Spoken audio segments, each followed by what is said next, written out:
Dites les anciens, dont je fais partie maintenant,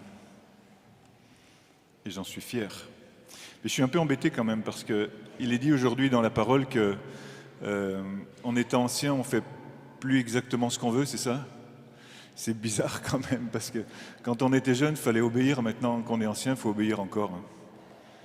Bon, c'est peut-être les temps qui changent, je ne sais pas. Ou bien alors, c'est notre élévation spirituelle qui fait que nous comprenons que l'obéissance est une valeur. Alléluia. Mais quand même, c'est quelque chose qui coûte au plan naturel, mais c'est quelque chose qui est extrêmement fécond au plan surnaturel. Parce que c'est en suivant Jésus et c'est grâce au nom de Jésus que nous pouvons vivre cela comme un cadeau, comme un don. Vous êtes aperçus, les anciens, hein? On peut être ancien, c'est-à-dire avoir une sagesse déjà à partir d'un certain âge et se rendre compte qu'on peut être agréablement guidé par le Saint-Esprit dans une obéissance qui nous élève au lieu de nous abaisser. Et puis, ceux qui êtes plus jeunes, qui avaient encore beaucoup d'énergie, comme nous les anciens, qui avaient encore beaucoup d'énergie et qui peut-être êtes dans des activités quotidiennes très développées, très fructueuses aussi la plupart du temps, mais il vous arrive aussi à vous de temps en temps d'aller à la pêche et puis de ne rien prendre. Je pense que ça vous arrive aussi dans votre vie quotidienne. Les ados, ça marche toujours à l'école? Ça marche toujours hyper bien? Vous réussissez toujours? C'est toujours super chouette? Ouais. Les relations familiales, c'est toujours hyper génial. Ouais. Les relations avec les copains, c'est toujours hyper facile, génial, toujours super. Et pour chacun d'entre nous, c'est pareil, non? Nous allons vivre là où nous devrions porter du fruit. Je pense aux étudiants, je pense aux jeunes pros, je pense aux parents, je pense aux professionnels tout court, je pense aux retraités qui sont engagés dans des activités d'apostolat, de bienfaisance, de bénévolat, etc., dans nos relations. Et puis ça ne marche pas. Nous aussi, nous jetons les filets et ça ne marche pas. Nous jetons les filets et ça ne marche pas. Dans un cas comme dans l'autre, que nous soyons anciens comme Pierre, que nous soyons dans le déploiement de nos activités, ça n'a pas d'importance si ça ne marche pas. L'important, c'est que, à un certain moment, nous puissions nous apercevoir que Jésus est là, et que dans ce monde aujourd'hui compliqué et difficile, pas plus qu'avant, hein, simplement on a plus de moyens pour s'en apercevoir, eh bien, puisque la présence de Jésus est là, nous sommes déjà sauvés, et à travers même nos échecs, nous sommes là pour dire au monde que le monde est sauvé. Alléluia. Parce que sans cela, c'est-à-dire sans lui qui est le discriminant, c'est-à-dire celui qui fait la différence, sans lui, il n'y a rien. Avec lui, il y a toutes les consolations, toutes les possibilités. Pierre, crucifié, la tête en bas, est mort joyeux. François d'Assise, étendu nu sur la terre nue, est mort en chantant. Maximilien Kolbe, torturé dans sa prison, est mort en chantant et en faisant chanter 10 condamnés à mort. C'est la présence de Jésus, c'est le nom de Jésus qui pour nous fait toute la différence. Nous sommes au 3e dimanche de Pâques. Frères et sœurs, je suis sûr que vous avez fait tous les efforts possibles et imaginables pour réussir votre carême, et comme nous l'avons déjà dit, comme moi, vous l'avez raté. Et la seule belle expérience que nous avons faite, c'était de nous rendre compte que Jésus était là ou qu'il n'était pas là. Et dans ce 3e dimanche de Pâques, la chose vraiment importante, c'est de nous dire que Jésus est là, qu'il est vraiment ressuscité et que nous sommes capables de le voir, que nous pouvons le voir et nous apercevoir qu'il est là.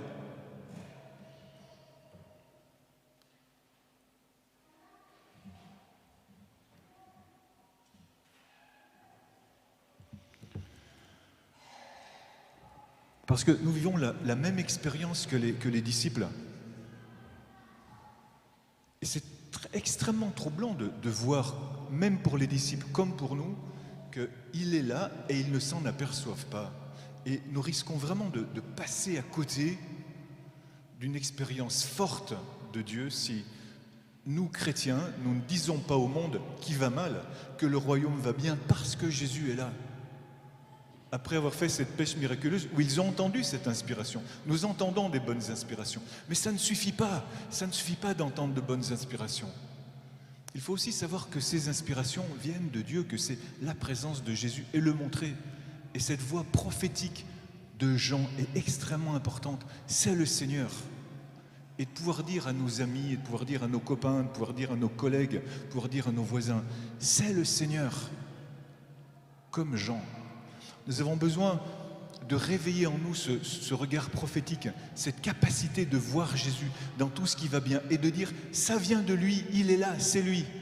Parce que le nom de Jésus, cette proclamation de la présence de Jésus est la bataille principale. Parce qu'avec cela ou sans cela, il y a tout ou il n'y a rien.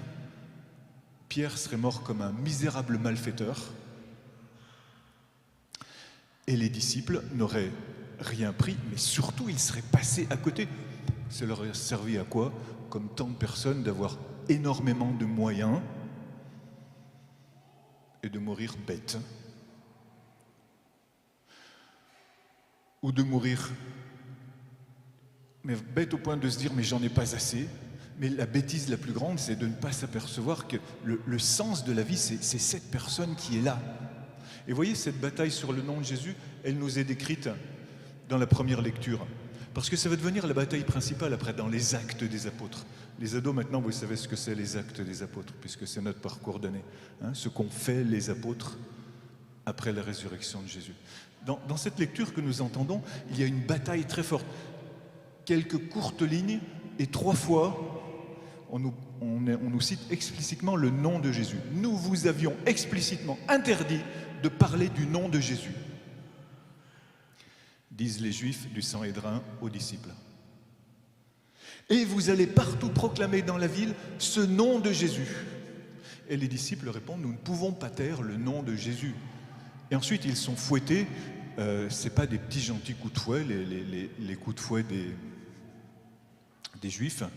C'est les fameux 39 coups. On s'arrêtait à 39 parce qu'après, on risquait vraiment de tuer les gens. Les Romains, eux, ils y allaient beaucoup plus loin. Mais dans la loi juive, il y avait cette miséricorde pour dire à quel point c'était terrible. Et vous avez entendu les apôtres repartir tout joyeux d'avoir été outragés, maltraités à cause du nom de Jésus. Quand est-ce que, pour la dernière fois, tu as parlé de Jésus dans une réunion mondaine? Hier soir. Génial. Génial. Quand est-ce que, pour la dernière fois, avec tes potes à l'école, avec tes copains du NIF, au milieu d'une fête, tu as dit, tu connais Jésus? Hein, quoi? Entre la 2e et la 3e bière, pour t'arrêter, pour que l'autre s'arrête à la 2e et commence pas à la 3e. Là, ça jette froid. Mais en fait, c'est ce qui fait le sens de la vie. Après, tu retournes chez toi et tu es vraiment hyper content. Parce que tu as passé une belle fête. Parce que tu as passé une belle fête. Et tu te retrouves pas trop le lendemain avec la gueule de bois en disant, ben voilà, je sais pas trop ce que j'ai fait. Mais tu peux repartir heureux parce que t'as semé une grande panique, hein, pour le dire poliment. Mais une grande panique dans le camp de l'ennemi, dans le camp de l'ennemi. C'est ce nom de Jésus. C'est ce qui fait la différence. Et tu sais, le nom de Jésus, c'est pas seulement le fait de le prononcer, c'est évidemment, bien évidemment, le fait de le vivre, d'avoir dans ton cœur le nom de Jésus. Le nom, ça veut dire la présence dans la Bible. C'est-à-dire que tu es habité par Jésus. Ça veut dire que sans cesse tu le cherches. 3e dimanche de Pâques, tu le cherches, tu le cherches. Tu essayes de le regarder avec ton œil prophétique, ton regard prophétique.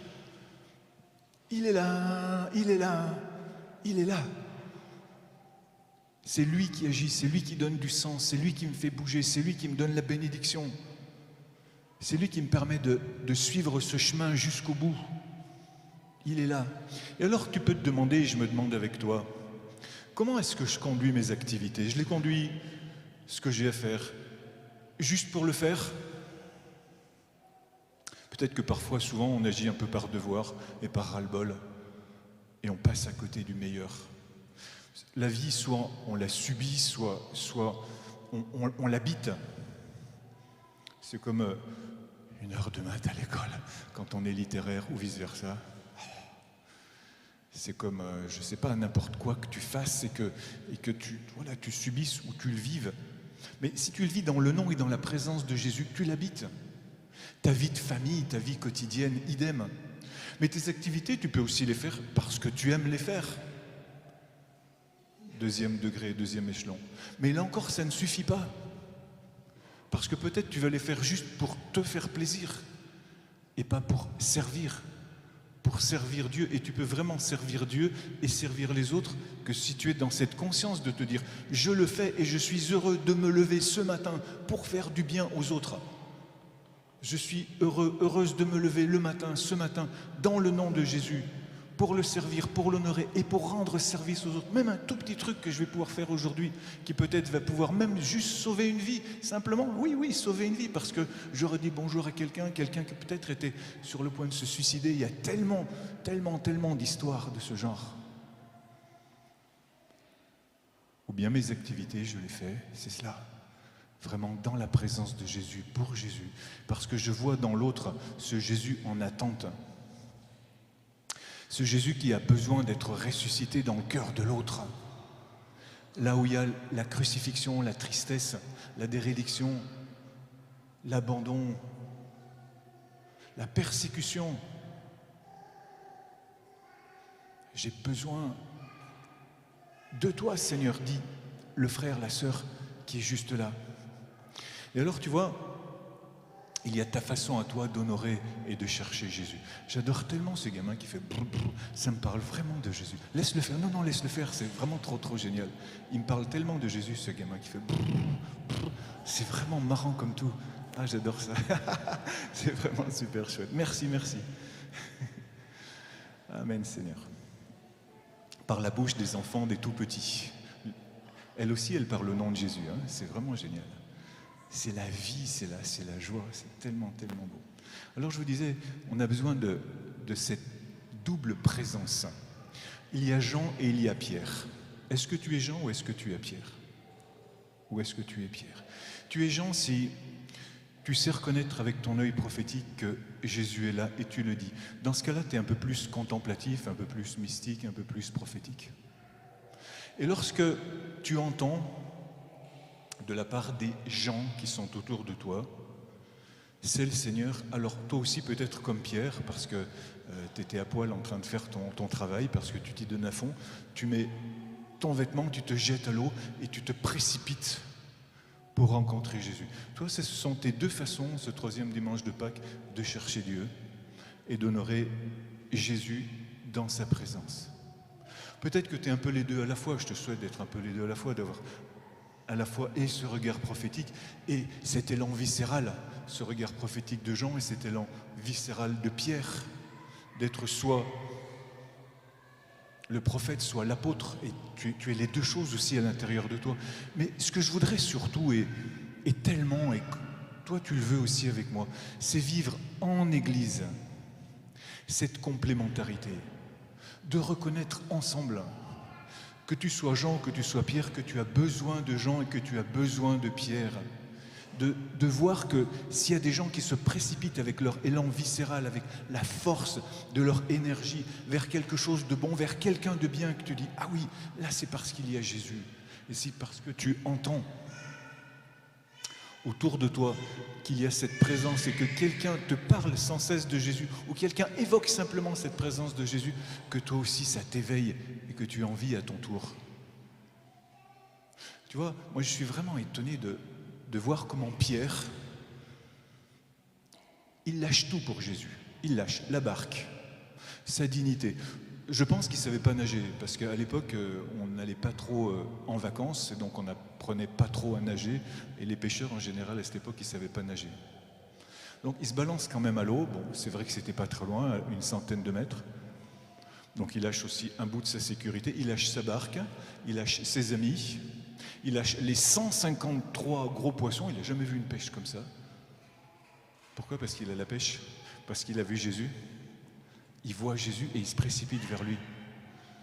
Et moi, je nous souhaite vraiment ça, cette si belle complémentarité en Église, que ici, dans cette Église Saint-Antoine, nous puissions nous aimer de tout notre cœur avec nos différences. Nous puissions nous aimer de tout notre cœur parce que chacun d'entre nous, nous cherchons Jésus. Avec notre façon d'être différente, notre façon de faire différente. Et que toi aussi qui regardes en visio, tu puisses tellement aimer ceux qui sont différents, proches ou loin de toi. Que tu puisses sentir là où tu es, peut-être que tu ne te bouges pas aujourd'hui pour tant et tant de raisons, mais que tu puisses te sentir en communion, en communication, en harmonie d'amour, en fraternité avec tous et toutes les membres de l'Église partout dans le monde. Que nous puissions vivre cette communion en nous disant « Il est là, c'est le Seigneur, il est là ». Et je vous propose pour terminer, de le manifester, de se le dire en disant ensemble ce qui est dit dans la liturgie du ciel et que nous avons entendu dans la deuxième lecture. Allez, levez-vous. Et répétez après moi, d'une voix forte, parce qu'il est dit au chapitre 5, verset 12, il disait d'une voix forte. Dites avec moi et après moi d'une voix forte. Il est digne, l'agneau immolé, de recevoir puissance et richesse, sagesse et force, honneur, gloire et louange. Amen. C'est le Seigneur.